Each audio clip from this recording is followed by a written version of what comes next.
What's going on, man? Welcome back to the basement. I am your host, Ronald Stewart, and today we're going to be covering a topic that has been bothering me all offseason. This has not only bothered me this offseason, but every offseason and the offseason before that, it has bothered me.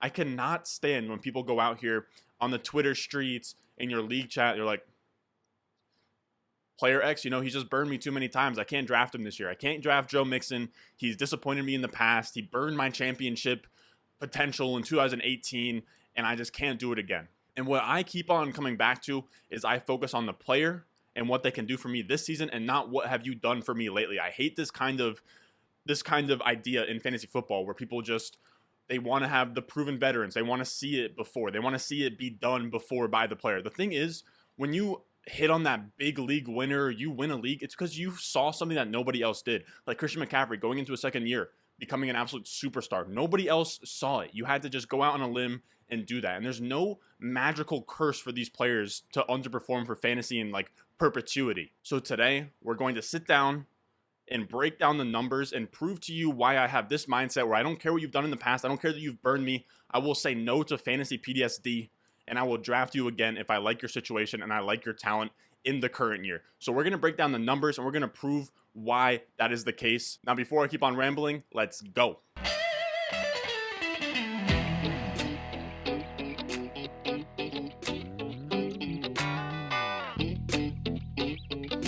Now, before we crunch the numbers and we get balls deep in this video, make sure you go down below. And if at any point in time during this video, you're fucking with the content, you're fucking with the work I put in, the words that I'm saying, go down below, leave a like and subscribe. It really helps out the channel and the algorithm, helps us grow. You guys have been killing it down there on the like button and the subscribe button. We're at like 1.6 something K at this point. We just hit 1.5K the other day. So we are really growing here in the summer, and I'm going to keep on giving you guys that content this summer to win your fantasy football leagues. Now let's break down what the numbers said. Now, when I'm going to do this whole fucking science experiment type shit in the Google Docs, we got to set up how we want to define players that disappointed in the year prior. So the players we're talking about are obviously the players inside of the top 5 rounds of drafts. These are going to be like the premium picks. No one's going to say, oh, I've been burned too many times by Marquez Valdez-Scantling, I'm not going to get him in the 18th round. We're going to narrow it down to the top 5 rounds, because these are premium picks. People want safety in these picks. They shy away from players who busted in the years previously. So I wanted to look at the players' win rates over the last few years and compare them to their previous win rates. So what did they do in the current year, and what did they do from beforehand? So we can see, oh, was player X, he was a league winner, but he either overperformed or underperformed in the year prior. Now let's break down win rates for a second. Best ball win rates, I think, are probably the best way to measure this, because 8.3% win rate, that's just 1 divided by 12. That's an average win rate, because 1 out of every 12 people win a 12-man league. So we're going to break it down, and we're going to take the win rates of every player drafted in the first 5 rounds since 2016, and I'm going to take their win rates from the year before and compare. Are they coming from our players that are winning leagues? Are they coming from players that were underperformers in the year prior, or were they overperformers? Did they perform at ADP? Of course, 8.3% and more, that's performing at ADP. Less than 8.3%, that's busting at ADP. And I get freaky in these Google Sheets. So I took the 271 player sample size that we have since 2015, and I plotted the values to see if anything came up. And the wild part is, I'm going to put it on the screen now. This is a chart of the win rates plotted. So the win rates of the player in the current season compared to the win rates of the player in the previous season. And the wild thing is, the correlation is literally 0. And I could stop the video right there. The correlation is literally 0.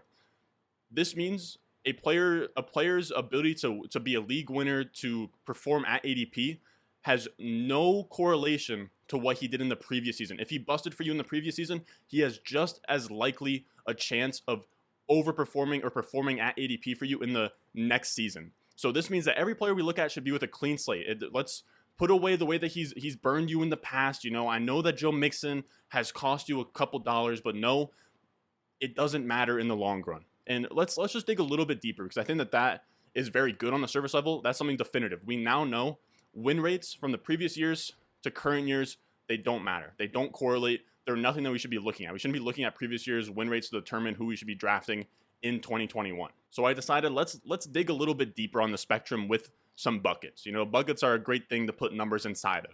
So first I found just what the average split is between the underperformers and the performers at ADP. So the underperformers have a win rate of 8.3% or less, and the performers have a win rate of 8.3% or more. So first I set up the control, which is just going to be the entire population of the 271 players. And about 64% of the first 6 rounds of a draft are players that performed the year prior. And about 36% of them underperformed the year prior. So we have about a 1/3 to 2/3 split, because obviously it's not going to be 50-50. The guys in the top 6 rounds aren't going to be guys that busted the year prior, because they're going to move down ADP. So that's going to be our baseline. The far left of this chart, that's our baseline. Let's start on the far right now, though. We define busts as players who had a win rate of 5% or worse. And this just comes from the article I broke down in the last video I just posted, which was league-winning running backs. And that's something that Pat Corain came up with. 5% are players that busted. So I'm just going to go on with that. And the split is about what we saw across the entire population. Players that busted, 63% of them came from performers, and 37% of them came from underperformers. That's about the same win rate that we had from the control group. So players are busting at the same rate as players who were league winners the year prior. There's no players who busted the year before aren't more likely to bust in that next year. It's about an even playing field. But let's look at the other side of the spectrum. Now we're going to look at league winners, which are defined as 13% win rate to 20% win rate. And the split here does favor the previous year performers. We have a 69 to 31 split. So that favors the previous year performers by about 6% more than expected. It's nothing crazy, and I'm not sure there's much of an edge to gain because of 2 things. It's a small sample, and because of the next point I'm about to make. The part that I was like most shocked by was this legendary upside group. And Corain, in that article that I just referenced, he defines a 20% win rate or more as legendary upside. And the split here for legendary upside players is 50-50, despite the population being a 36 to 64 split. The players who underperformed the year prior are actually better bets to have that league smashing upside. Now, the disclaimer is we're dealing with very small sample sizes here. The only players to ever put up a 20% or better win rate, it's a list of 10 players, but it's still really interesting. And these underperformers create a discount at ADP, causing massive win rates. 20 points per game selected with a 5th overall pick, and 20 points per game selected with like your 24th overall pick. The win rates you're getting at that 24th overall pick are like 20% plus. The ones you're getting at that top 5 pick is probably more in like the 12% range. So the farther back you can get a super high performer in ADP, the better you're going to have on the win rates. And that's where I think we're getting here, this trend, because a player is going to underperform the year prior. That's going to move their ADP back, and then that's what kind of sets them up to go over the top and smash that next year. And this trend was the most apparent in 2020. Of the top 4 players last year in win rate from 2020 in the first 5 rounds, all of them had a below average win rate the year prior. So let me say this one more time. The players from the first 5 rounds of ADP last year that won you championships in 2020 costed you championships the year prior. Kamara and Adams disappointed in 2019 because of injury. Kelsey and Diggs had off years in 2019. They all came up huge in 2020. This is huge. The discount that you're getting on those players from their down seasons in 2019 paid off for those bold enough to stick their neck out and draft these players. You know, go big or go home, risk it for the biscuit.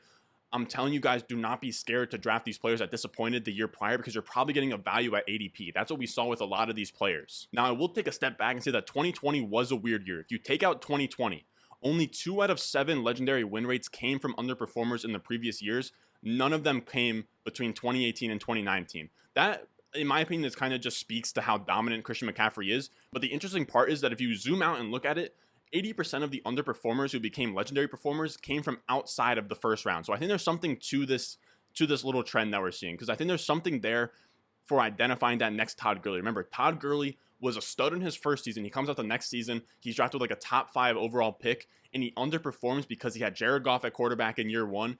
Everyone was souring on him. Okay, so now he's like a back end of the 2nd round pick. Then McVay comes in, Goff takes that 2nd year jump, and that's when he smashes. He was still the same talented player. He was still in a similar situation, but the ADP discount is what caused him to have that huge league-winning upside. And when people sour on a player, it creates that massive upside. So I think we get a more clear conclusion that the legendary upside guys that were drafted outside of the first round are usually guys that underperformed the year prior besides like McCaffrey. McCaffrey, you know, he was a year 2 guy. He was uncertain.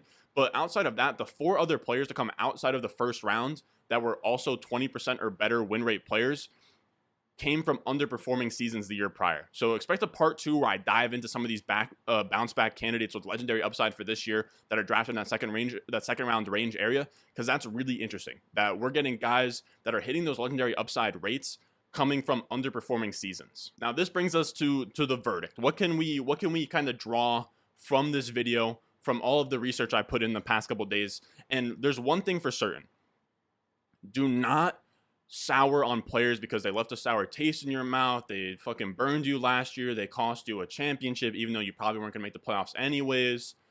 Previous year win rates don't matter at all. We know this for a fact. The correlation was literally 0.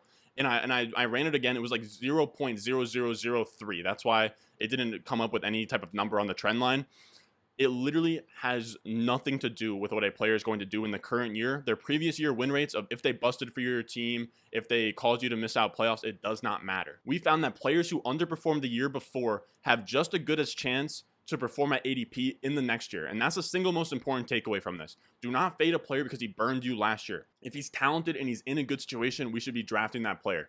Now, any assumptions after that are a little bit shaky, I'll admit. So the legendary league winner stuff, I think, is very strong, but it's also a small sample size. So it's nothing too definitive. Like I said, that first point, previous year win rates do not matter.